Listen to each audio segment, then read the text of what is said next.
آپ اکثر یہ بات فرماتے ہیں کہ جب ہم توبہ استغفار کرتے ہیں تو اس میں اللہ سے متعلق جو حقوق ہیں، جن چیزوں کی حق تلفی ہوئی ہے، اللہ کے حقوق سے عبادات تھیں، ان کے بارے میں تو معافی مل سکتی ہے، لیکن جو بندوں کے حقوق ہیں وہ ان کو ادا کرنے پڑیں گے، ان کی تلافی بھی کرنی ہے۔ سوال یہ ہے کہ قرآن مجید کا جب ہم مطالعہ کرتے ہیں تو اللہ تعالیٰ کہتے ہیں کہ اللہ کی رحمت سے مایوس نہ ہو، وہ تو سب کے سب گناہ بھی معاف کر سکتا ہے، اور پھر دوسری جگہ میں فرمایا کہ شرک کے علاوہ ہر گناہ اللہ معاف کر دیتا ہے۔ روایتوں میں بھی بیانات ملتے ہیں کہ عرفات کے میدان میں لوگوں نے دعائیں اگر کی ہیں اور وہ مقبول ہو گئی ہیں تو سب کچھ معاف ہو جائے گا، حتی طبیعت کے الفاظ آتے ہیں کہ حقوق العباد بھی۔ سوال میرا آپ سے یہ ہے کہ جب قرآن نے علی الاطلاق یہ کہا ہے کہ اللہ تمام گناہ معاف کر سکتے ہیں، تو یہ حقوق العباد کا استثناء آپ نے کیسے اس میں سے نکالا، اور یہ بات کہاں سے آئی کہ حقوق العباد لازماً ادا کیے جائیں گے، اللہ انہیں معاف نہیں کر سکتا؟ اللہ تعالیٰ نے قرآن مجید میں یہ بشارت جہاں بھی دی ہے، اور خاص طور پر اس آیت میں جو سورہ نساء میں ہے کہ اللہ تعالیٰ شرک کو کبھی معاف نہیں کریں گے، اس سے نیچے اپنی مشیت سے وہ کسی بھی گناہ کو معاف کر سکتے ہیں، وہاں ہر جگہ مشیت سے اس چیز کو مقید کر دیا ہے۔ اچھا، یعنی اگر اللہ چاہے گا۔ اب جب آپ کہتے ہیں کہ میدان عرفات میں یہ دعا کی تو اس سے فلاں فلاں گناہ معاف ہو گئے، یا زندگی بھر کے گناہ معاف ہو گئے، یا جمعہ پڑھا تو اس سے ایک جمعے سے لے کر دوسرے جمعے تک کے گناہ معاف ہو گئے، یا آپ نے رمضان کے روزے رکھے تو غفر لہ ما تقدم من ذنبہ، یا اسی طرح لیلۃ القدر میں قیام کیا، بہت سی بشارتیں نقل ہوئی ہیں۔ تو یہ قرآن مجید نے واضح کر دیا ہے کہ اس کا تعلق اللہ کی مشیت سے ہے، یعنی اللہ چاہے گا۔ اللہ کون ہے؟ یہ قرآن مجید نے بتا دیا ہے کہ اللہ علیم و حکیم ہے، اور انہ قائم بالقسط، وہ ہمیشہ انصاف پر قائم رہتا ہے۔ یہ وہ چیز ہے کہ یہ بتاتی ہے کہ اللہ تعالیٰ سے کسی بے انصافی کے صدور کا کوئی امکان نہیں ہے۔ ٹھیک۔ اب جب بے انصافی کے صدور کا امکان نہیں ہے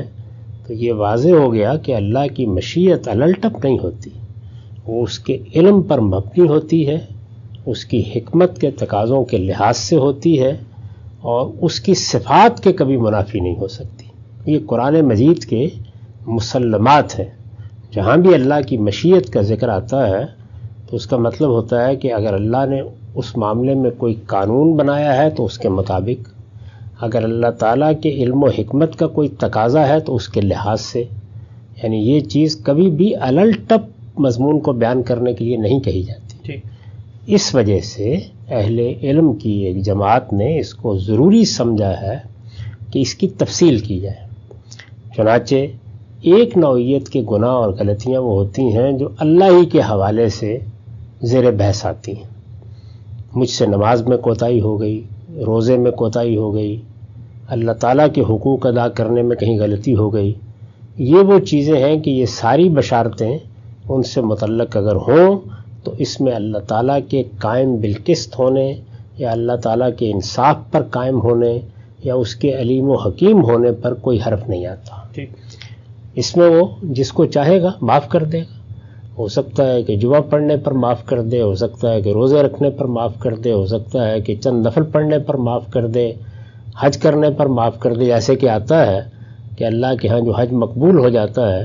اس کے بعد آدمی ایسے ہی واپس آتا ہے جیسے آج ماں کے پیٹ سے پیدا ہوا ہے، یعنی اللہ تعالیٰ کے حوالے سے جتنے معاملات تھے وہ تو ختم ہو گئے۔ ٹھیک۔ اب اس کے بعد حقوق العباد، یعنی کسی بندے پر ظلم کیا ہے، زیادتی کی ہے، یا اللہ نے کسی گناہ کے ازالے کا کوئی طریقہ اپنے ہاں بیان کیا ہوا ہے، جیسے بعض گناہوں کے لیے کفارے کا طریقہ ہے، بعض کے لیے تلافی کا طریقہ ہے۔ تو اگر اللہ تعالیٰ نے کوئی طریقہ بیان کیا ہے یا معاملہ کسی دوسرے شخص کا ہے، جیسے قتل کر دیا کسی کو کوئی نقصان پہنچا دیا، کسی کا مال لوٹ لیا، یہ چیزیں چونکہ حقوق العباد سے متعلق ہیں تو ان میں دو پہلو پیدا ہو جاتے ہیں۔ ایک پہلو یہ ہے کہ یہ اللہ کا بھی مجرم ہے، ہو سکتا ہے کہ اس پہلو سے اللہ اسے اپنی طرف سے معاف کر دے، اور ہو سکتا ہے معاف نہ کرے، یہاں پھر مشیت کا معاملہ ہے۔ بندے کے ساتھ اس کا تصفیہ ہونا ہے، یعنی اگر یہاں معافی نہیں مانگی، توبہ نہیں کی، رجوع نہیں کیا، یہاں پر تلافی کی جو صورتیں موجود تھیں وہ اختیار نہیں کی، ازالہ نہیں کیا، تو پھر قیامت میں تصفیہ ہوگا۔ یہ جو قرآن مجید میں آتا ہے کہ میرے بندے رحمت سے مایوس نہ ہوں،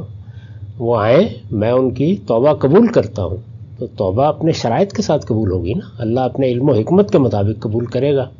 یہ تو نہیں ہو سکتا کہ آپ کہیں کہ میں نے فلاں کا پلاٹ قبضے میں لیا ہوا ہے، وہ تو میں چھوڑوں گا نہیں، ویسے میں توبہ کر رہا ہوں۔ میں نے فلاں کا مال لوٹا ہوا ہے، وہ تو بہرحال میرے پاس ہی رہے گا، لیکن میں توبہ کر رہا ہوں۔ تو توبہ کا مطلب یہ ہے کہ آپ نے اس گناہ کو چھوڑ دیا، اگر اس کی تلافی ممکن تھی تو تلافی کر دی، اس کا ازالہ کرنے کی صحیح کی، اور آئندہ سے بھی اپنے آپ کو بہتر بنایا۔ تو حقوق العباد کے معاملے میں اگر یہ دنیا میں نہیں ہوا، یہ جتنی آیتیں آپ نے بتائی ہیں یہ اس دنیا میں توبہ کے قانون کو بیان کر رہی ہیں، اگر ایسا نہیں ہوا تو تصفیہ ہوگا۔ تصفیے کی کئی صورتیں متصور ہو سکتی، یعنی اللہ بھی ناراض ہے اور وہاں بندہ بھی کھڑا ہے، مقتول بھی موجود ہے، جس کا مال لوٹا ہے وہ بھی موجود ہے، تو پھر اللہ کو بھی قیامت میں آپ راضی کریں گے اور بندے کے بھی آپ کو سپرد کر دیا جائے گا۔ اس کو پھر روایتوں میں اس طرح بیان کیا گیا ہے کہ اب جب کہا جائے گا کہ اس کے ساتھ تصفیہ کرو، تو پھر اس پر ہے نا، وہ کیا کرتا ہے، وہ معاف کر دیتا ہے، اچھی بات۔ وہ نہیں معاف کرتا تو فرمایا ہے کہ پھر نیکیاں دینی پڑیں گی اور برائیاں لینی پڑیں گی۔ لین دین تو وہاں روپے پیسے کا نہیں ہو سکتا، بڑی خطرناک صورتحال پیدا ہو گئی، یعنی آپ بالکل تہی دامن ہو سکتے ہیں، جو کچھ آپ کے پاس دنیا میں اثاثہ تھا وہ بھی اس کے سپرد ہو گیا، اور اس کے لیے اللہ نے خیر پیدا کر دی۔ اس کے نتیجے میں ایک صورت یہ بھی ہو سکتی ہے کہ انسان کے مجموعی رویے سے اللہ بہت خوش ہو گئے، اور اتنے خوش ہیں کہ اللہ نے بھی معاف کر دیا، اور وہاں اللہ تعالیٰ نے اس بندے سے بھی سفارش کر دی کہ تم بھی معاف کر دو، یا اس بندے کو بشارت دے دی کہ اگر تم اس کو معاف کر دیتے ہو، یہ میرا بندہ ہے، اس نے غلطی کی تھی، یہ وہاں اصلاح نہیں کر سکا، لیکن اس کا مجموعی رویہ بہت اچھا رہا، اور یہ اس کا مستحق ہے کہ اس کو رحمت سے نوازا جائے، تو میں تمہیں اس کے صلے میں یہ اور یہ دوں گا، ممکن ہے وہ راضی ہو جائے، لیکن یہ سب کچھ اس کے راضی ہونے پر ہونا ہے۔ تو اس لیے اس بات کی بار بار ضرورت ہوتی ہے کہ لوگوں کو بتایا جائے کہ حقوق العباد کا معاملہ انصاف کا تقاضا کرتا ہے، اور اللہ کبھی بے انصافی نہیں کرے گا، وہ قائم بالقسط ہے، اس لیے حقوق العباد کو اس سے متعلق مت سمجھو۔ یہ جو عموم کا انداز ہوتا ہے تو ہر عموم کسی قید، کسی شرط کے ساتھ ہوتا ہے، اصولوں پر مبنی ہوتا ہے، اور یہاں یہ مشیت کے ساتھ مقید ہے یہ عموم، اور جب یہ مشیت کے ساتھ مقید ہے تو یہ مشیت کس کی ہے؟ علیم و حکیم ہستی کی ہے، وہ جو قائم بالقسط ہے۔ اس کی بنیاد پر یہ بات کہی جاتی ہے، اس کے دلائل سامنے رکھنے چاہیے۔ البتہ کوئی شخص اگر اس میں اختلاف رکھتا ہے تو علمی معاملات میں اختلاف کو بیان کرنے کا طریقہ یہی ہوتا ہے کہ آپ اپنی رائے دلائل سے بیان کر دیں، سمجھ میں آ جائے گی، لوگ قبول کر لیں گے۔ اس بنیاد کے اوپر اختلافی معاملات میں کوئی شدید رویہ نہیں اختیار کرنا چاہیے۔ ٹھیک ہے، ہم سبھی بات بہت واضح ہوئی۔ ایک ضمنی پہلو میں چاہتا ہوں اس کو بھی ذرا واضح فرمائیے گا۔ حقوق العباد تلف ہوئے ہیں کسی شخص سے، لیکن اب ازالے کی کوئی صورت ممکن نہیں ہے، مثلا اس نے کسی کا مال لیا تھا، اب وہ کھا گیا ہے، خود اس کے پاس ادا کرنے کے لیے نہیں ہے، یا جس بندے سے جا کے معافی مانگنی تھی غلط رویے پہ وہی رخصت ہو چکا ہے، تو یہاں پر بھی شریعت کا وہ اصول کہ لا یکلف اللہ نفسا الا وسعہا، کہ اب تو اس کی قدرتی میں ایک چیز نہیں رہی کہ وہ تلافی کر سکے، تو یہ بھی کوئی عذر بن سکتا ہے کیونکہ اب تو تلافی کا کوئی امکان ہی نہیں باقی۔ دو بنیادی اصول ہیں، وہ بھی قرآن مجید نے واضح کر دیے ہیں، وہ یہ کہ عبادات کے معاملے میں اگر کوئی مشکل پیش آ جائے تو اللہ نے رخصت کا طریقہ اختیار کیا ہے، یعنی مشکل پیش آ گئی، مشقت پیش آ گئی، جیسے آپ کو پانی نہیں ملتا یا پانی کم ہوتا ہے یا مریض ہے تو آپ کو کہا جاتا ہے نا آپ تیمم کر لیں، تو عبادات میں رخصت کا طریقہ ہے۔ یہاں حرمتوں کا سوال ہے، کسی کا مال لوٹا ہے تو ایک حرام کام کیا ہے نا، کسی کو نقصان پہنچایا ہے، گالی دی ہے۔ حرمتوں کے معاملے میں اضطرار کا اصول ہے، یعنی آپ مجبور ہو گئے، کوئی چارہ نہیں رہا، اس کو بیان کیا قرآن مجید میں فمن اضطر غیر باغ ولا عاد،